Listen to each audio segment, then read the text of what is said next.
Hey guys, thanks for joining me, Ross Marcagiani, at revolutionwellness.com and learning about another great topic today. So we're going to be discussing about anemia. We're going to be talking about what anemia is, what various types of anemias are there, what are our signs of anemia, how do we test and diagnose for anemia, and what are some common roadblocks that we have with anemia. So I hope you're ready to learn. Put on your learning cap, buckle up, and let's begin. So first, we're going to be talking, what exactly is anemia? What's going on here? So this is going to be an issue with our delivery of oxygen. So I like to kind of describe to people or tell people, if we're stuck out on an island, we can go, a couple weeks without food. We can go a couple days without water. But we can barely go a couple minutes without oxygen. So that's how crucial oxygen delivery is. And we have our bus here that I drew. And bus is our hemoglobin. And I like to think of oxygen molecules as, picky children. They want to be comfy. And they get onto this bus and there's no seats on the bus. So the kids decide to get off and, we're going to wait. We're not going anywhere. And that's the same thing with the oxygen molecules. They can't bind to the hemoglobin and they then can't enter the bloodstream and be delivered to the target tissues that it needs to be. So that's the issue that's going on here. And then what are some signs and symptoms that we may be leading to anemia with? We are going to look at weight gain. If we're having weight gain, if we're having depression, if we're having poor circulation. Our big one is if we're fatigued, if we're getting lightheaded, if we look under the eyelids and you don't see a nice red color to the bottom of your eyelid, see a pale color, that could be leading to anemia. And now we're going to jump into some different types. So we're not going to be talking about like genetic anemia, which will be like our sickle cell anemia. We're going to go into vitamins and deficiencies and autoimmunity. So first we have our macrocytic anemia. So this is going to be macrocytic, or also commonly known as our normochromic anemia. So this is going to be our big cell anemia. So the way I like to explain this is, think of, as we age, we start really little and we get big, right? But with the blood cell, it happens in reverse. So it gets really big and it has its nucleus. As it matures, it gets smaller and it removes its nucleus so it can bind that oxygen. And macrocytic anemia is associated with B vitamin deficiency. And B vitamins are really important for the maturation of that red blood cell. And red blood cells will break down and are reborn or mature every 120 days. So we're constantly going through this breakdown in our red blood cells and maturing and building back up. So we need to make sure we have these B vitamins for our maturation. So what we'll look at is a CBC, a complete blood count with a differential. And this is going to look at some blood markers. So first things we're going to look at our MCV, mean corpuscular volume. So this is going to look at the size of the blood cell, tell us how big it is. So if we have an 89.9 or higher of our MCV, that's going to lead to macro. If we look at mean corpuscular hemoglobin, if we have 31.9 or above, this is going to lead to macro. If we look at our MCHC, which is our mean corpuscular hemoglobin, that's 36 or above, that's going to be an issue. So those are some key markers when we're looking at macrocytic anemia. And then, so how do we take care of this? Well, we're going to supplement with B9, which is our folate. Quick thing about that is we want to make sure that we're methylating correctly. So we look at MTHFR, the SNP for the MTHFR, which SNP is a single nucleotide polymorphism, and MTHFR stands for methylene tetrahydrofolate reductase. That's an enzyme that helps break down the folate into a absorbable form. So if we have that SNP, we want to make sure we're taking in good folate and that we're avoid any buildup of bad molecules or an accumulation of bad molecules in the body. Next, we're going to look at B12. We want to be careful with B12 because unlike our other B vitamins, which are water soluble, B vitamin is going to be stored in the liver. We can store up to a couple months of B vitamin, but we want to make sure that we're not taking too much. So I'll prescribe between 400 and 800 micrograms sublingually a day. And we're going to be using for B12, we're going to be using methylcobalamin and adenosylcobalamin. Next, we're going to be looking at our B6. This is going to be an important marker as well. What I'll supplement with, which is PNP, which is our pyroxy 5-phosphate, which is good to help with methylation. So that's a really good thing that we want to look at. Next, we're going to jump into our microcytic anemia. So this will be our hypochromic anemia. This is going to be when the cells are too small, and we're going to be referring to our iron here with this anemia. So I drew a candle over here, and everyone knows the old lab test where you have the candle, you put a jar over it, and you snuff out the candle. And that's what's going on with this anemia. We're taking out our energy here, and we're burning out that candle, and we're snuffing it out so it doesn't have any oxygen left. When we're talking about microcytic anemia, we're going to be looking at our same markers that I discussed earlier from that CBC differential. If we see our MCV that is below 82, that's going to lead us to micro. If we see MCH is lower than 27, that's going to lead us to micro. If we see MCHC below 32, micro. Now we're going to look at our iron serum. If we see iron serum below 85, that's going to lead to micro. Again, circulating iron in the blood. Now we're going to look at TIBC and UIBC. So that's going to be our total iron blood concentration and our unsaturated iron blood concentration.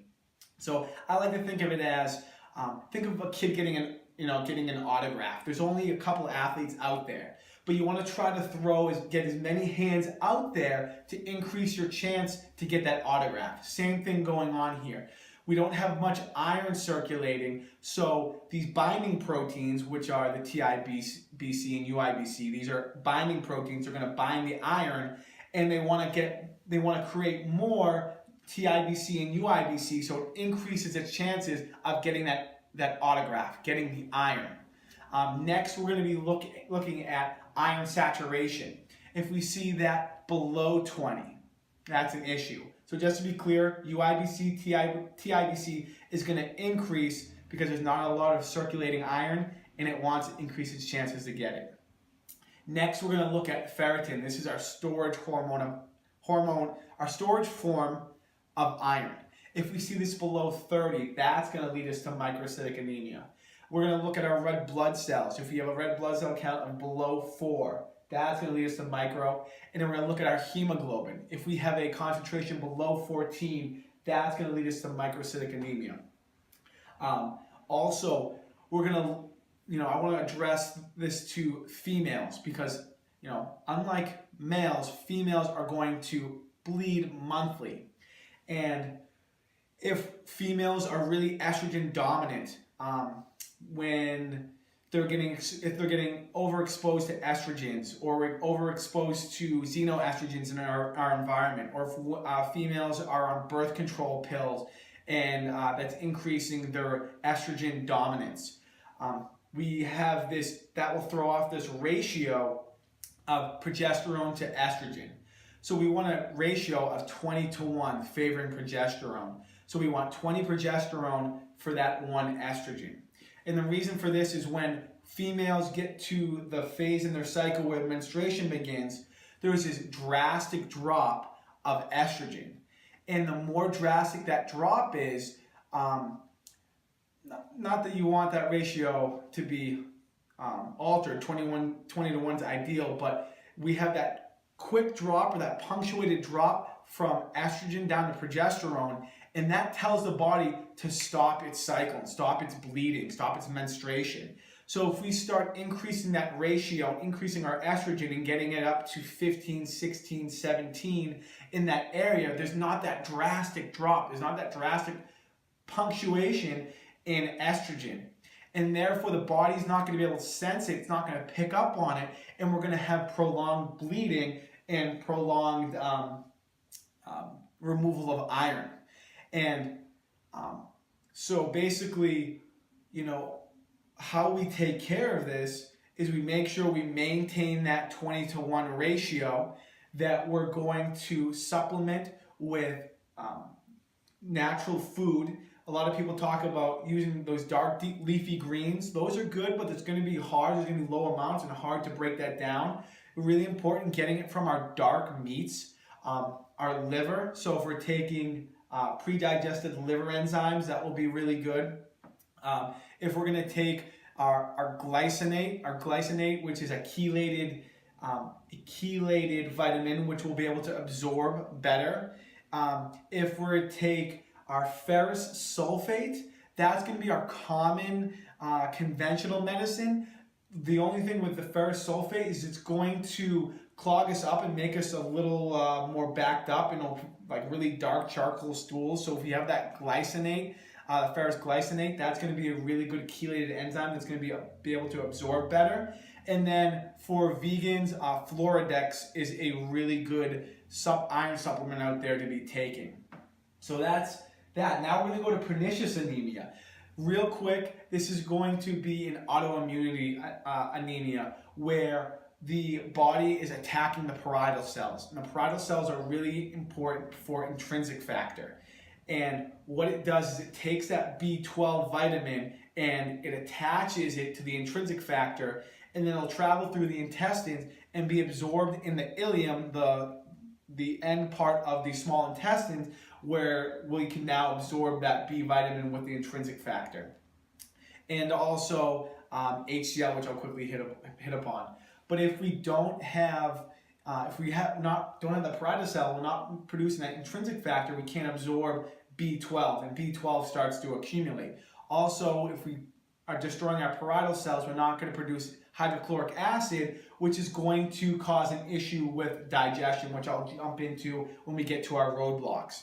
So what we'll commonly look at here is we're going to look at serum B12 will be a key marker to look at. But the issue with our serum B12 is that it can accumulate in the blood, and it may not mean it's getting entered in the cell. So if we look at our methylmalonic acid, that's a key marker. If we see that methylmalonic acid is increased, that's an issue to lead us to pernicious anemia, because methylmalonic acid is going to be metabolized by B12. So if there's B12 in the cells, it's going to decrease our methylmalonic acid.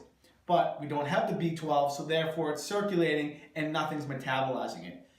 So that's an issue. And then we could supplement and go back with what we talked about for our B12s, which will be our adenosyl cobalamin and our methylcobalamin will be good supplements. Next, we're going to lead into our roadblocks.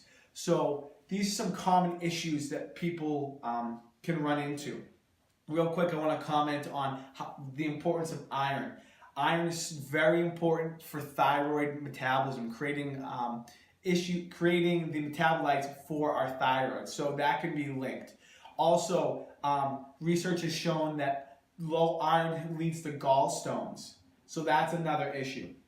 So again, like I talked about with the parietal cell being affected and not producing HCl. So it's really important we get on the pulse of where the issue may be coming from. So if people are now taking good, iron supplements, they're doing all these right things, they're eating liver, they're eating these dark meats, they're eating these greens, they're doing everything right, and they still have these issues and our blood markers are still coming up as irregular. Well, this could mean now we have a really serious gut issue. We may have gut inflammation. We're going to have leaky gut. We're going to have some type of parasite, some infection here where we're not able to absorb these minerals correctly. So it's my job to look at the gut and try to get the gut back online so we can absorb these minerals appropriately. A big issue. So we have someone who's doing a great job and they're taking these iron supplements and they're super inflamed. And we're looking at these inflammatory markers. We're looking at our C-reactive protein. We're looking at our homocysteine. We're looking at our fibrinogen, and these levels are increased. These are all going to be markers telling us that this body is super inflamed. And if we're taking these iron supplements, it's going to be like throwing gasoline on the fire. It's only going to make the symptoms worse. So we really want to try to get down to the root cause of what's going on with our gut and our stomach. Because it might not just be that we're lacking these vitamins, we're lacking iron. We may not be able to absorb it through the gut. So big issues here. We know what our symptoms are. We got macrocytic anemia, the cell's too big, our B vitamins. We got microcytic anemia, the cell's too small, that's our iron. Our pernicious anemia, where it's autoimmunity and we're attacking the parietal cells, so we can't absorb the B12, we're not producing HCl, and then we got our roadblocks, doing everything right. We're taking in the good sources, but we're not fixing the underlying cause, which is the gut, and unable to break down and absorb the minerals. That's important. I know I threw a lot at you today. I'm hoping I covered everything. I had a lot I wanted to go over. I'm going to try and get this annotated for you so that you guys can go down at the bottom of the notes, link to this, and you can read it all. I hope you watch it over again a couple times because I threw a lot at you that needs to sink in, and a lot of values and a lot of blood markers from our CBC. I hope you enjoyed this. Please, if you know anyone out there that will benefit from this or is interested in this, please share this video. Because like I always say, we're all in this to become healthier and happier. I appreciate your time. And if you have any questions, email me at info@revowell.com or log on to my website for more content at www.revowell.com. Thank you for your time and have a great day.